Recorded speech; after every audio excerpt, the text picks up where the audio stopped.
Stand here and do this. Are you serious? No. I think I am.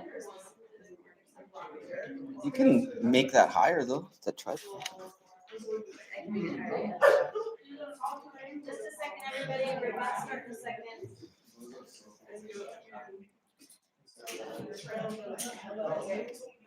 Can I help you? Yes. Yes, it's off I got it. balance. There we go. Still seems pretty low. No, it's good because we only want you in the photos.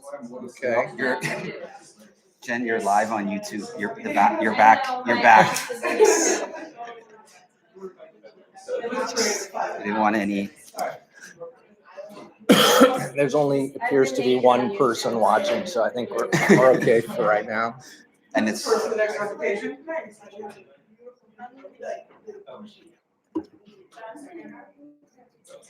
Hopefully we can record it. Is this recording on that? Yes. So we can maybe edit that. Yes. Or zoom in or whatever, you know.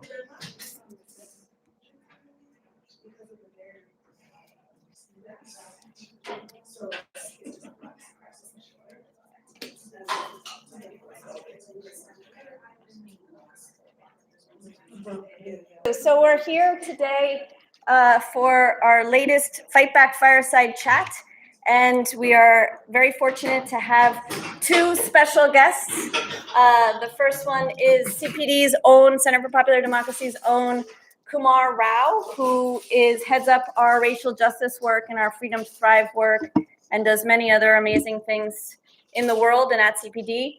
And Professor Alex Vitale, who wrote the book, The End of Policing. And you can purchase this book wherever books are sold or right here in the CPD office. So if you can get over here, come on down. There's still lunch. There's still lunch. That's right. There's still lunch. So I'm going to let Kumar take it away and get us started. Thanks for joining. Great. Thank you, Jen. Thank you, Professor Vitale. We're very excited and honored to have you here with us. When your book came out, what was it, 2 years ago now? About a year and a half. A year and a half. I think a lot of us who've been working in the space of, really trying to commit to a more transformative justice system, a new way of thinking about public safety, really saw your book as a necessary and incredible contribution to this work and this space. And so I know over the last year and a half, we've actually relied on your book for some of our, research, some of our thought kind of leadership, and of course our organizing campaigns, which is what, really Center for Popular Democracy is about and would love to speak to you more about. So we'll make this informal, we'll have a chat, but I think we'll give you a chance just to introduce yourself and, Sure. lay out, why the end of policing. Okay. Yeah. Well, I'm very, very happy to be here, and we'll talk organizing more, but I was an organizer for a number of years before I was an academic, and I think that influences the nature of the book and the nature of the research that I've been interested in doing. So, I've been studying policing as a police scholar for the last 20 years or so. But before that, I worked at the San Francisco Coalition on Homelessness and had, trained to do housing and economic development policy, et cetera. And it was in the early 1990s when I was doing that work that a lot of the people that we were working with who were currently or formerly homeless were complaining about a big uptick in police harassment. My boss asked me to try to figure out what was going on. And that turned out to be really the beginnings of broken windows policing. And so I had to have this kind of crash course on broken windows policing and how that fit into the politics of the Bay Area. In 93, I decided to go back to school, to go back to looking at economic development and global cities issues. And I arrived here in New York in 93, just as Rudolph Giuliani gets elected, and watched the whole thing play out again. And so I decided to really focus in, not just on like the technicalities of policing, but how broken windows policing fits into the future of cities, how it exists in relationship to the growth of mass homelessness, the austerity politics that are unwinding social services, and in turn, basically criminalizing poverty. So let me tell you a little story to kind of illustrate what I've been thinking about, and then we can have some conversation. So I'm sure some of you in the room will recognize the name Deborah Danner. She was a middle-aged African-American woman who lived in public housing in the Bronx. She had a history of mental health problems, was well known to the housing authority, to the local police precinct, in the emergency rooms, someone who had sought help over time. One of her neighbors thought she was having a mental health crisis inside her apartment, heard a commotion, called 911, hoping to get help for her neighbor. What she got was an armed police response. Several officers, including a sergeant, and an EMT crew who, in those situations, has to take a back seat to the police response.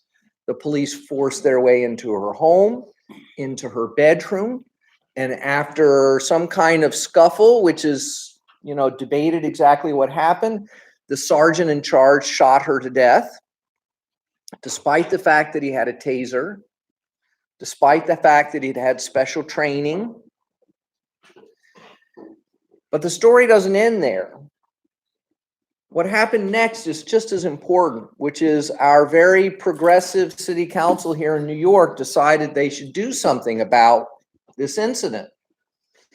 And their decision about what to do was to call a set of hearings about whether or not the NYPD was implementing the right specialized training for these calls, so-called CIT training, and whether or not it was being done quickly enough. That the solution to the Deborah Danner problem was more resources for the police department, for more training, more equipment, more officers to do this kind of work. The fact is that between 1.25% of all people killed by police in the United States are having a mental health crisis. And the NYPD goes on about 200,000 of these calls every year. It's a huge part now of what police in the United States do. But the NYPD's or the New York City Council's view is the solution to this is just to give them more training, to get them to look more like social workers, health workers, but never to say, why don't we actually get some mental health workers, develop some robust community-based mental health services so that people don't have a crisis, create a 24-hour crisis response capability when people do have a crisis that doesn't rely on armed police. In the UK, when someone has a mental health crisis, there's a separate phone number to call that's tied to the National Health Service. And you get a trained mental health worker, not an armed police officer. As a result, they don't even have the concept of suicide by cop that police often point to in their justification of the killings that happened in these situations. Because no one in the UK believes that someone with a gun is going to be who shows up when they call for help. So why is it that our progressive city council sees the problem in this way, with this idea that the fix is just more training and resources for the police department? Well, they remain caught up fundamentally in this politics of austerity. They really don't believe that positive government interventions are going to work, and more importantly, that they are able to raise money to pay for them. They basically, they'll talk about a little pilot program here or there, a couple million into this little thing, but fundamentally everything has to be done within the fiscal framework of austerity. But there's another problem, which is that they are caught up in a kind of legal realism that shapes their view of what's possible. They basically believe that the problems of policing are ones of implementation. That if we could just get police to be more professional and less biased, that this would solve the problem. Rather than questioning the basic legal frameworks and missions we've assigned to police. Narcotics units do not need anti-bias training. They need to be eliminated. The solution to that is not to arrest more white people on low-level drug charges or to arrest poor black kids in a more professional manner. A totally professional, unbiased, and legal drug arrest is still going to ruin someone's life for no damn good reason. There's no justice in it. And we don't need those officers to be more professional. We need to put them out of business. We need to end the war on drugs, invest in harm reduction strategies, drug treatment on demand, targeted community investments, the kind of stuff that's in some of the language of the marijuana legalization bill under discussion here in New York State, and similar bills in play around the country. And we need to expand this beyond just marijuana. So the core argument of the book is that we don't need nicer, more professional police. We need fewer police. We need to invest in the kind of community resources that are going to produce actual public safety rather than relying on austerity politics and the rise of mass criminalization. So I'll stop there and we can talk about maybe what that might look like. Well, thank you for that. And, you know, as you were talking, particularly your reference at the end about, you know, how are we actually going to get to public safety makes me think a lot about the work that the Center for Popular Democracy has engaged on in what we've described as our Freedom to Thrive work. The gist there was that we put out a report actually 2 years ago looking at 12 different jurisdictions around the country and examined both the nature and impact of policing in those cities, but also the budgets. And I do want to talk to you a little bit about that. You mentioned austerity politics and the fact that, you know, we have sort of committed to that kind of way of operation in our government spending. But how do you reconcile that with the fact that in our country, we now spend upwards of $200 billion annually on policing and jails, actually more on policing. I believe it's over 100 billion. And the vast bulk of that is actually in cities. And through our report, we actually found that, you know, in many cities, local budgets were spent a third, 40%, sometimes 50, 60% of the entire general budget was being spent on the police department alone. So austerity sounds like, oh, we're kind of shrink government, yes. But actually we are expanding and deeply spending a lot of money, but it's just on the police department. So the two ways I think to think about this. One is that austerity is always as much about an ideology as it is about actual dollars and cents.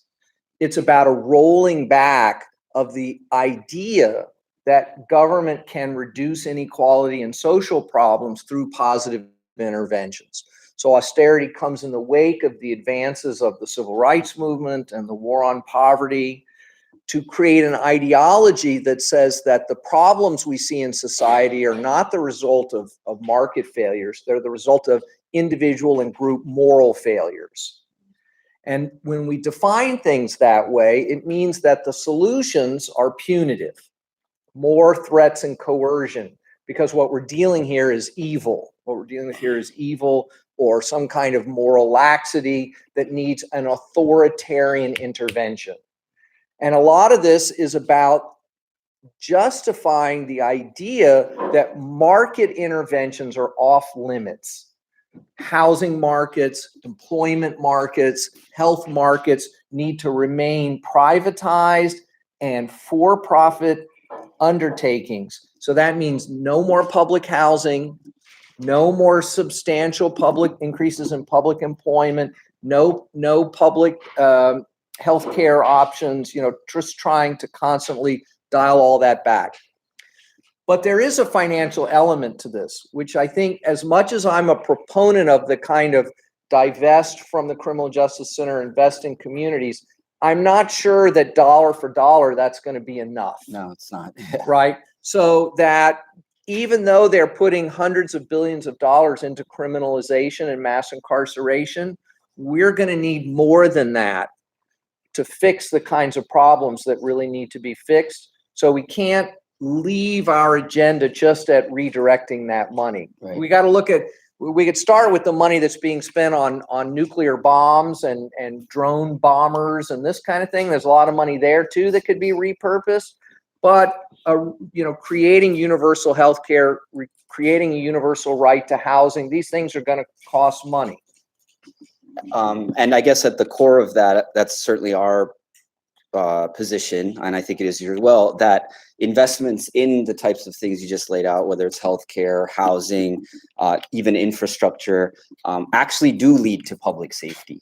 That actually, it is those types of investments that actually will keep communities safe, to keep families together, to address some of the social harms that are kind of natural in any society, but how we approach that is what we're positioning as the move we need to make. So I think one of the challenges we face is some folks are heavily invested in alternative ways of producing safety that are focused at an interpersonal level, maybe counseling or a restorative justice program or street level violence interruption work or drug treatment for this person. Other people are focusing on, well, we need these big structural changes. We need healthcare for all, massive investment in public housing, a rethink of employment markets. What we need to be able to do is to figure out how to integrate those things holistically and strategically. There have been too many cases where people historically have said, well, the problem is capitalism, and until we fix capitalism, there's nothing really we can do about these little problems on the ground. Crime's just an expression of working class resistance or something like this. And I think that's a big mistake. So what I try to do in the book is, for each of the areas of policing and public safety I look at, is think about what could we be doing right now to start moving the needle on producing safety that creates a logic that leads to these bigger structural changes. Can you give us an example of a few of those ideas? Yeah, so I think when we, and that these are then counterposed to the kinds of reforms of the criminal justice system that I think will just reinstall the legitimacy of those institutions as central, which is what I'm totally against. So, let's look at the drug situation. We've got a massive opioid crisis, and people are desperate for some kind of solution. And in the absence of a progressive solution, there are a lot of calls for intensifying criminalization, giving people the death penalty, charging people with murder who give drugs to someone who ODs, et cetera. What we need to do is to articulate a broad vision about what a comprehensive response to drugs would be. And we could look at things like the Ithaca Plan in upstate New York that calls for immediate increases in drug treatment, immediate investments in harm reduction strategies, but also lays out a vision of targeted economic development that gets at why people turn to drugs as a source of income and as a source of solace. But those later pieces about target investments, first, it's going to take longer to implement the investments and even longer to see outcomes. But if we've created a logic that says that this is not about moral failure, it does not respond to criminalization, then we break the back of this logic of austerity and criminalization that creates, I think, more space for these bigger structural changes. Mm-hmm. Great. I want to just pivot to something related, clearly, but so this series of conversations that we've been hosting at Center for Popular Democracy is called Fight Back, Fireside Chats. And this work connected to the organizing of the Center for Popular Democracy, our community partners, many other organizations over the last 2 years who've come together to really fight back against the kind of creeping fascism and right-wing authoritarianism that the Trump administration in particular has represented. You talk a little bit about it in your book, but I'm wondering if you could, let folks know your thoughts on if you can relate Trumpism and the rise of the extreme right with the structures of modern policing. In particular, I had read some recent reports about the actual infiltration of actual sort of neo-Nazi white supremacists in law enforcement, both at the local level, sheriffs, and even, well, not even, but maybe particularly in Border Patrol. And I'm wondering sort of how you see your scholarship and research linking to this moment where, we have a lot of folks kind of looking to fight back against these folks. Well, I can tell you the solution is not implicit bias training. Let's just start there, right? The problems of race in policing are explicit and structural. They're not individual and unconscious.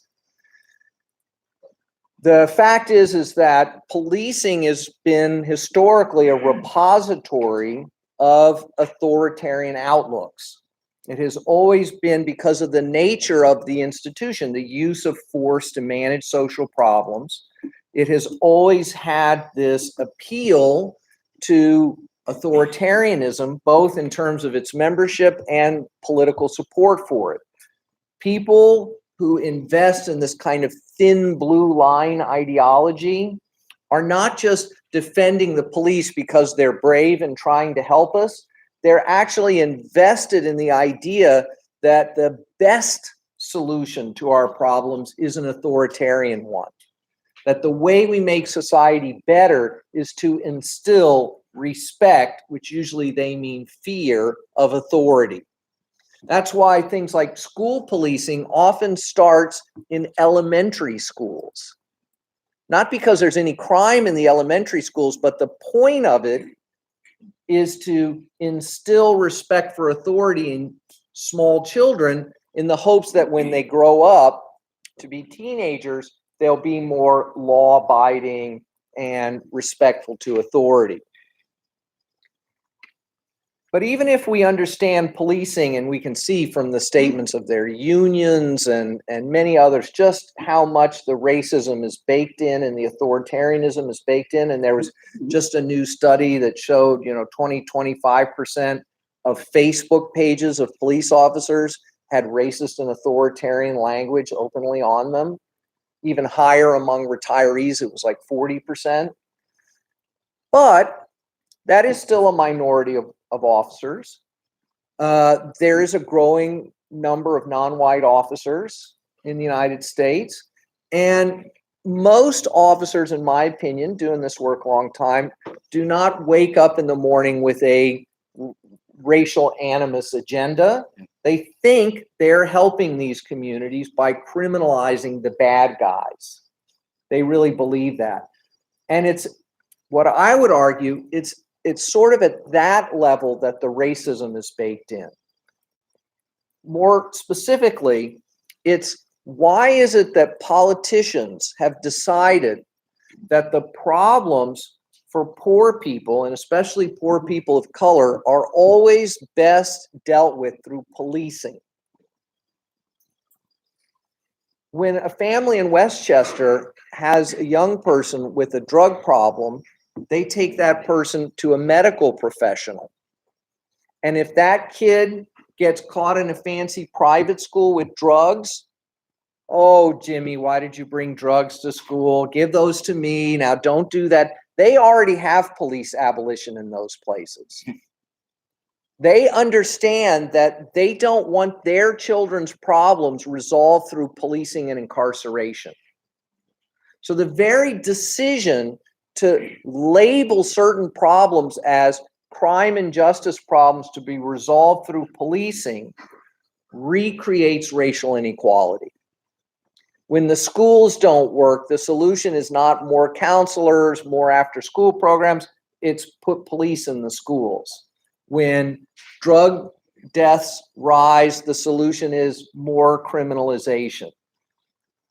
When youth violence occurs, let's call it gang violence and create gang suppression units, conspiracy cases, gang databases. The problems of rich suburban white kids don't end up in police databases. You mentioned in the start a reference to how the UK does things maybe a little differently, and you talk about the sort of the nature of policing. When you talk about that, is that unique in some senses to the United States? Is there a particular uniqueness to US history that we should be sort of thinking about when we consider how to dismantle this oppressive regime? I mean, the roots of policing in all parts of the world are deeply problematic and are basically tied to the management of regimes of profound exploitation, sometimes racialized in forms like slavery or colonialism, but sometimes just tied to the rise of industrialization and the need to control and manage these huge burgeoning industrial urbanized workforces. The US approach to policing has always been particularly problematic because we are at the intersection of all three of those regimes of exploitation, whether it's the colonization and extermination of the indigenous population, mass chattel slavery, or the suppression of unions and workers' movements. We've had the worst of all three in a lot of ways.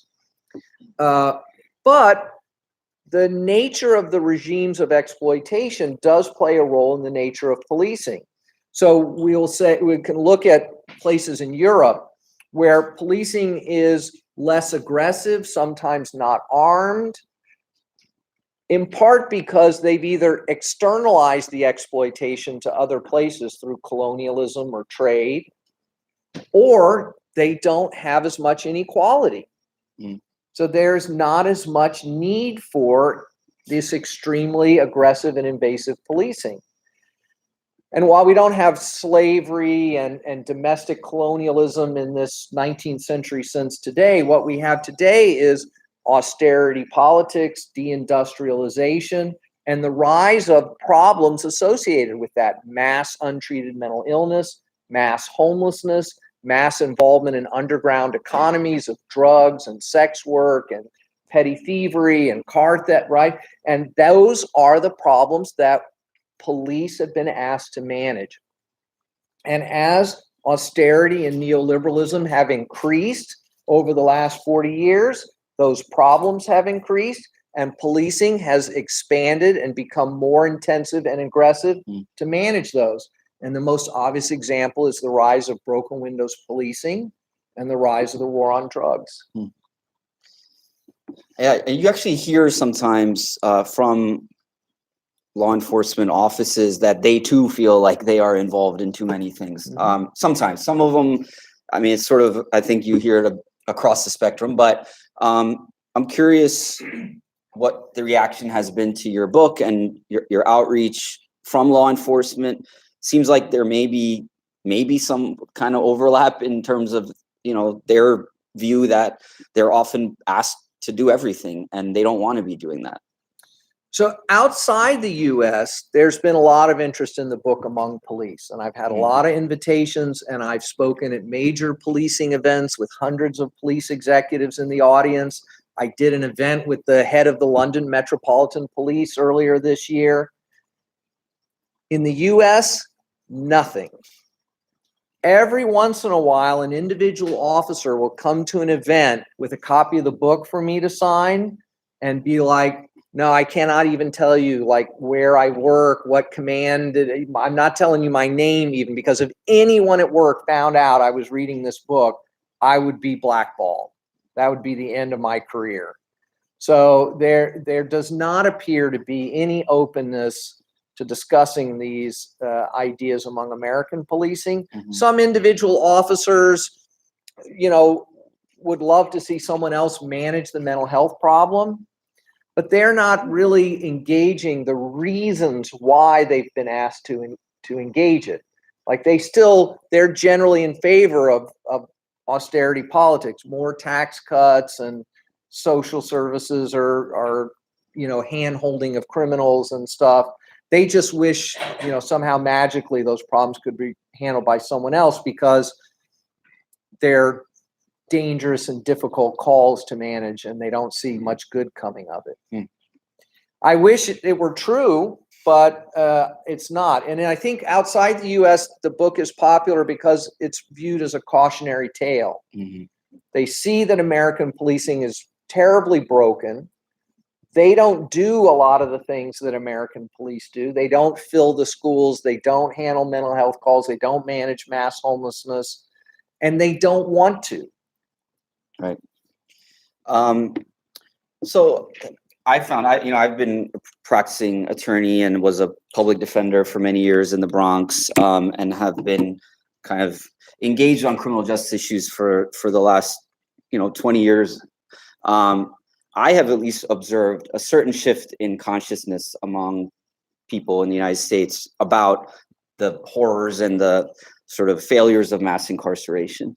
And the idea that, we really shouldn't be the number one jailer in the world, that our sentencing is punitive, that there are too many people locked up for drug offenses.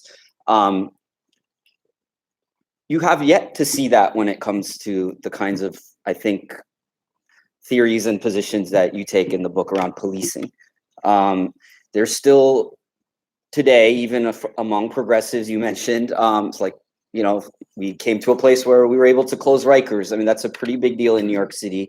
But that kind of sort of bold, big thinking has not been widely accepted when it comes to policing. I'm wondering if you have thoughts about. Yeah, so I why. did an event with a legislator here in New York not long ago, and we were talking about mental health and youth violence, and rhetorically he says, yeah, maybe police are not great for this, but then he voted to hire 1,300 more police in the budget to do community policing.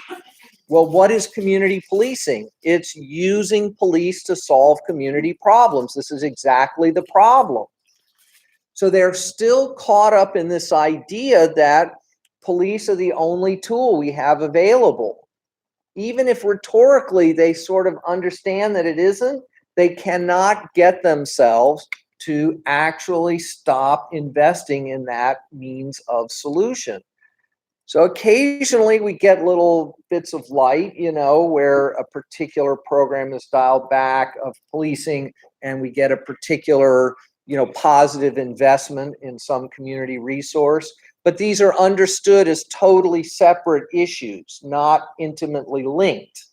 So we have this schizophrenic situation in New York where the city is now funding these community-based anti-violence efforts, so-called cure violence or credible messenger initiatives, that try to reduce youth violence through street mediation and getting kids hooked up with services. And it's all done by civilians, all done within the community.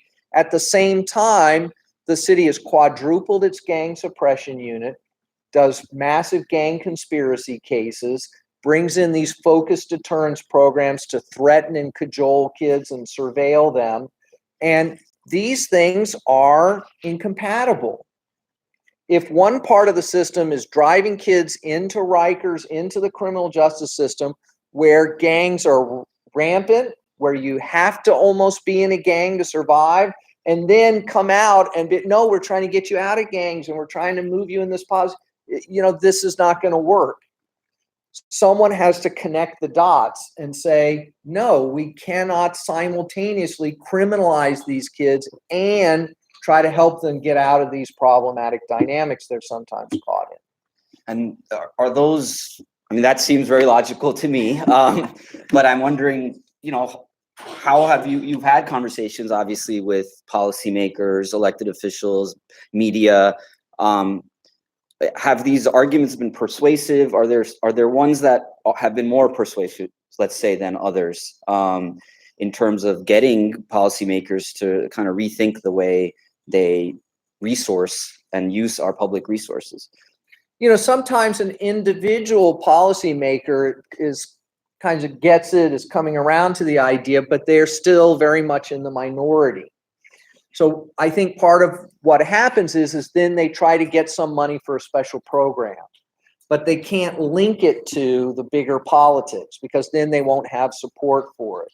So I think what we're really up against here is we've got to create a new kind of political logic on the ground that says that more police, more laws criminalizing stuff, more jails is irreconcilable with the work that we're trying to do.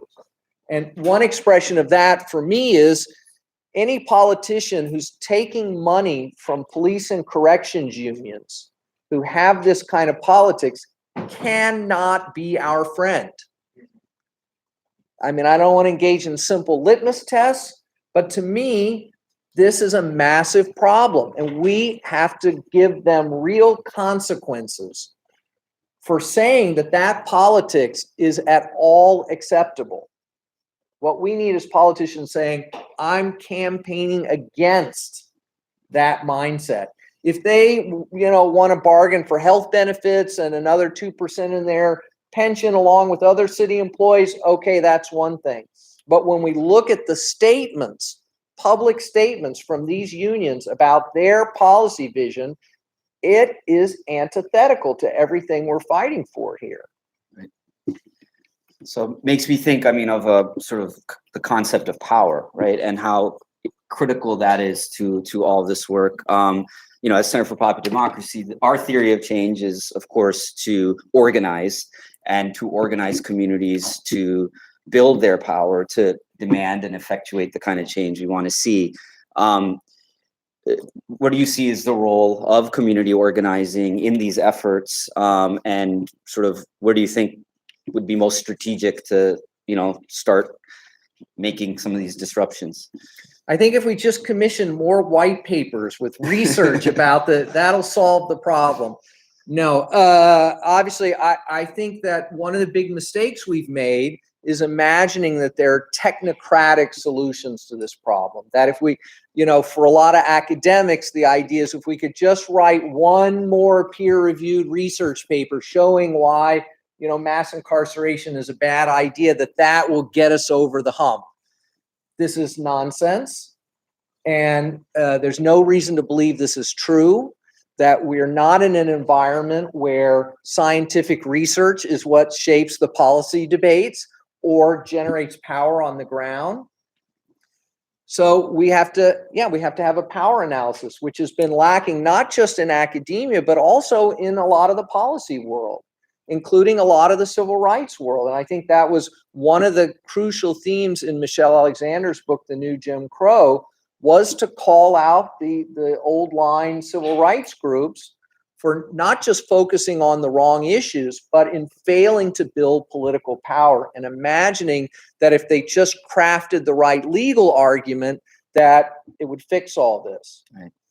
So I know some people know this, but my organizing background goes back to the mid 80s. I actually worked at Acorn at one point and did door-to-door organizing around putting in stoplights and identifying community leaders. And so I know both how difficult that work is, but also how crucial it is. This is how we're going to build the power.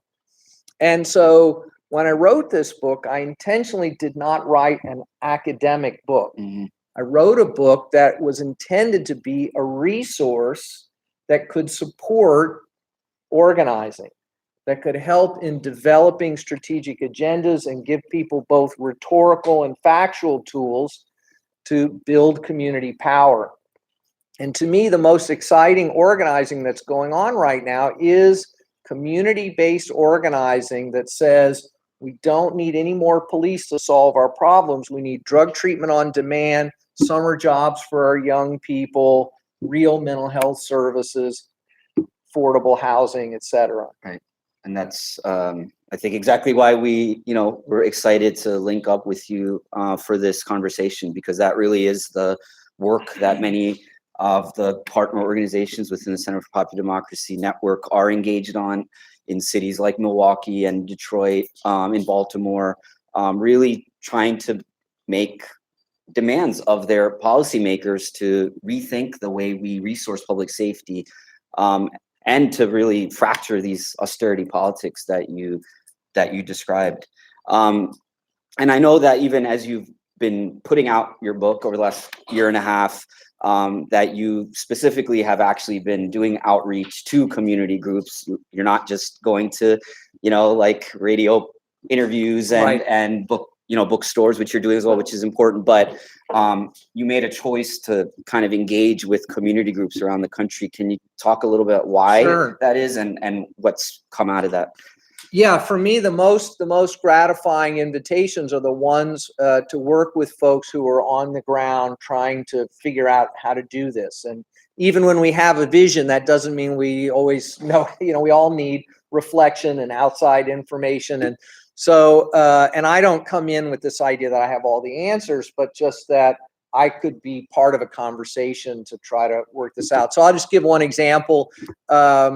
There's a coalition in Salinas, California, which is a agricultural community in Central California, mostly Latino. And they've, through the support of the California Endowment, have built a very broad coalition called Building Healthy Communities. Mm-hmm. And it's made up of formerly incarcerated people and people from industrial areas foundation groups and religious groups. And they already understood that, police and jails and youth authorities are not the solution. We need these community investments. And they brought me in to do a public event, just as part of their, get out the troops. And then I spent like a day in workshops with them, listening to their process and throwing in my 2 cents. And they're undertaking a strategy of identifying specific elected officials who should be their friends in places where they have a base, but keep voting for new jails and more cops and putting police in the schools and stuff like that. And basically trying to out-organize those politicians in their own backyard. Door-to-door organizing, house meetings, town halls, around this kind of positive agenda for safe communities. And, out of that is probably going to come someone who's going to run for that seat. And I'm sure the local elected official understands that. Similar stuff is going on in places like St. Louis and Ferguson, where I've been, and Jacksonville, Florida. I mean, this conversation is happening in Ann Arbor and Detroit, and Yep, we know it's definitely happening. There's also another thing happening in the next year and a half. A lot of us have been focused on, which is this presidential election. What?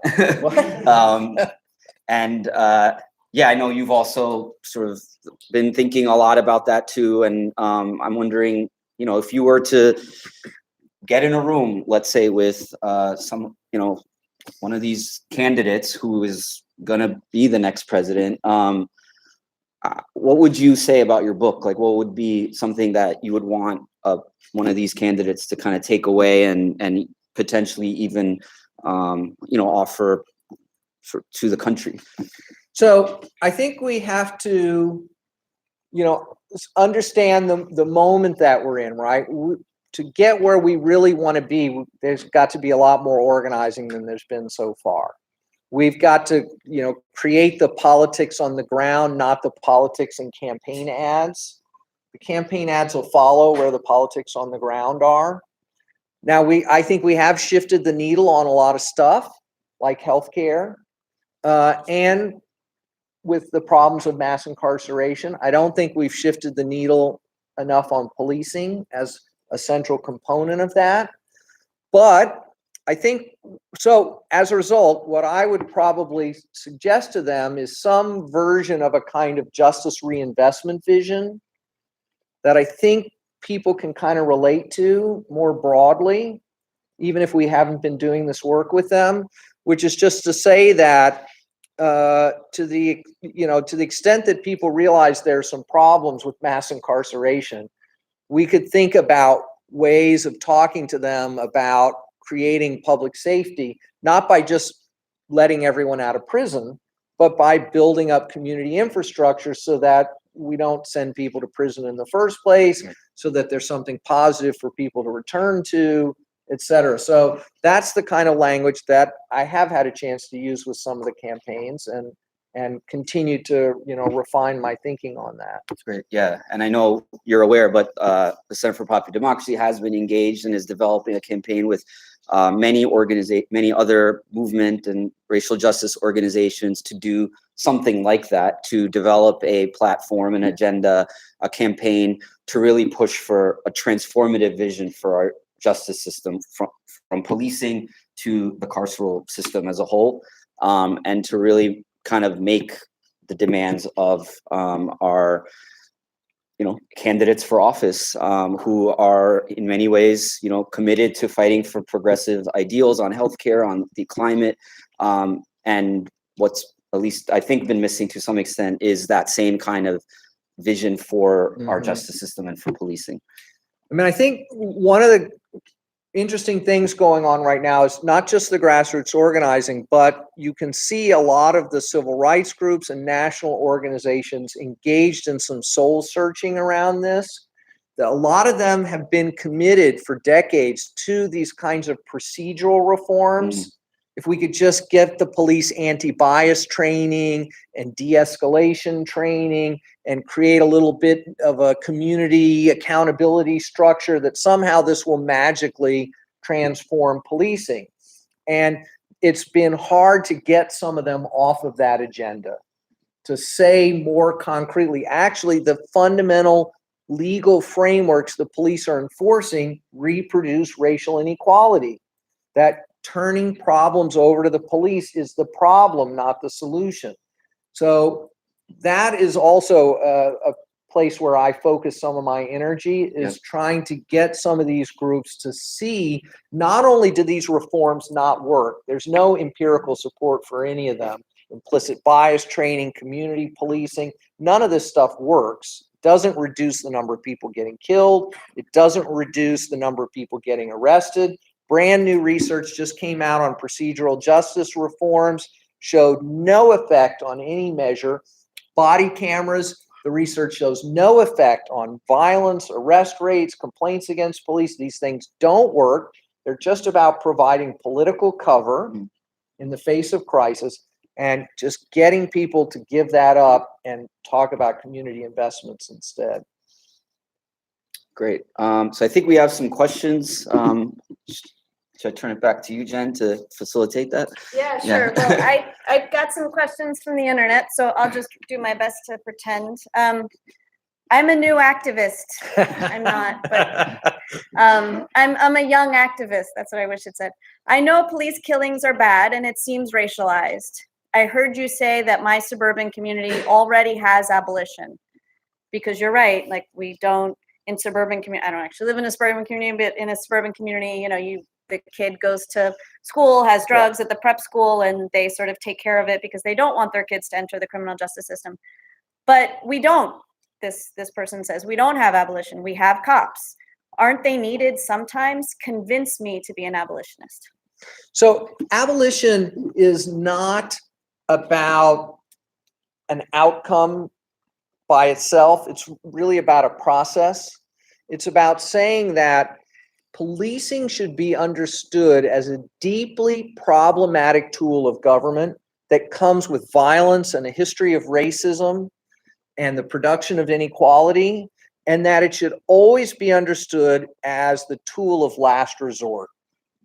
Let's shift as much energy and resources we can into tools of first resort that we should rely on.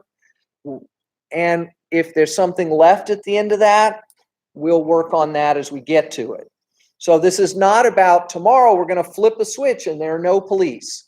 No, we got 800,000 police in the United States. They're not going anywhere tomorrow, but we can start chipping away at what they do and our reliance on them.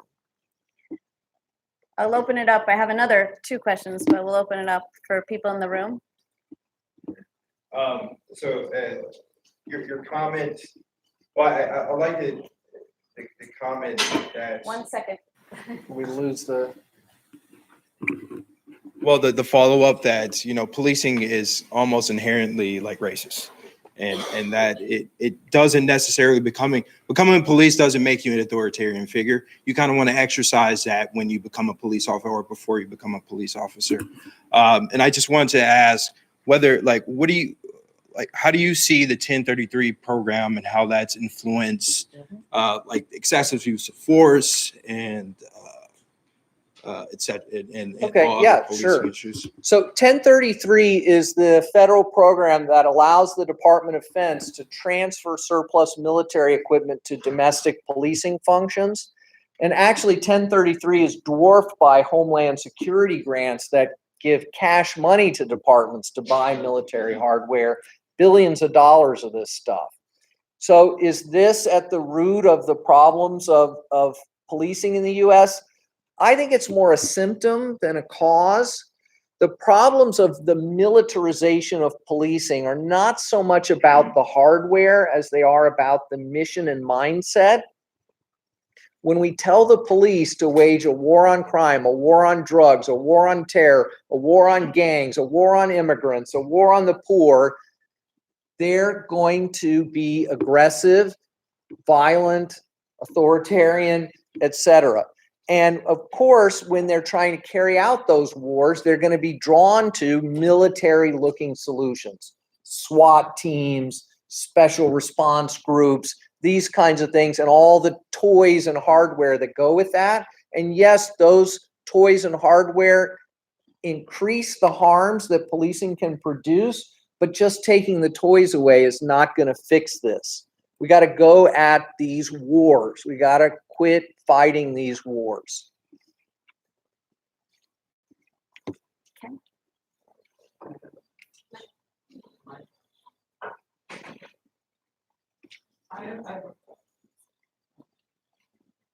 Okay, I have a question that's related. I mean, we're talking about domestic use of police, but with this administration, we're seeing the militarization of the Border Patrol, of ICE, and they're coming into communities and they're using very, Gestapo-like techniques to disrupt families.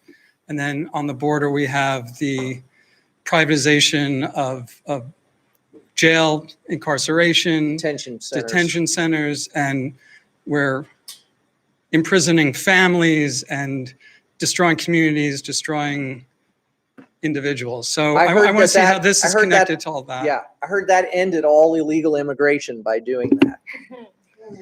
So there's a chapter in the book on border policing. And basically the book, calls for open borders, that we should not be using police to manage these problems to the extent that they even are problems independent of the problems caused by policing the border. So the tricky thing is that the border now is everywhere. And that's your reference to ICE, etc. The border is everywhere and border policing is everywhere. And this is deeply problematic and harmful. And the whole idea of borders is really about 2 things. It's about the creating of racial differences. It's about the production of whiteness by who is in and who is out. And it's about the management of low-income workers. The border has never been closed and will never be closed. These are just different regimes of managing folks in the most vulnerable labor positions, whether it's the Bracero program or Operation Wetback or the Chinese Exclusion Act. These have all been government efforts to manage workers in different ways, either by giving them legally restricted rights or by having them be undocumented and having almost no rights. but no one has ever really tried to stop the flow, and there's no real way to stop the flow. So we need to get rid of this idea that there's a crisis at the border. There's a crisis in Latin America, partly produced by American policy, and we need to address that crisis, but we don't do that by just walling people off. So one of the reasons why we started the Fight Back Fireside Chat was actually to try to have conversations with people who spend a lot of time thinking, with a lot of people who spend a lot of time doing. Not that those are two different positions. You can think and do, and you can do and think, but we only have so many hours in the day.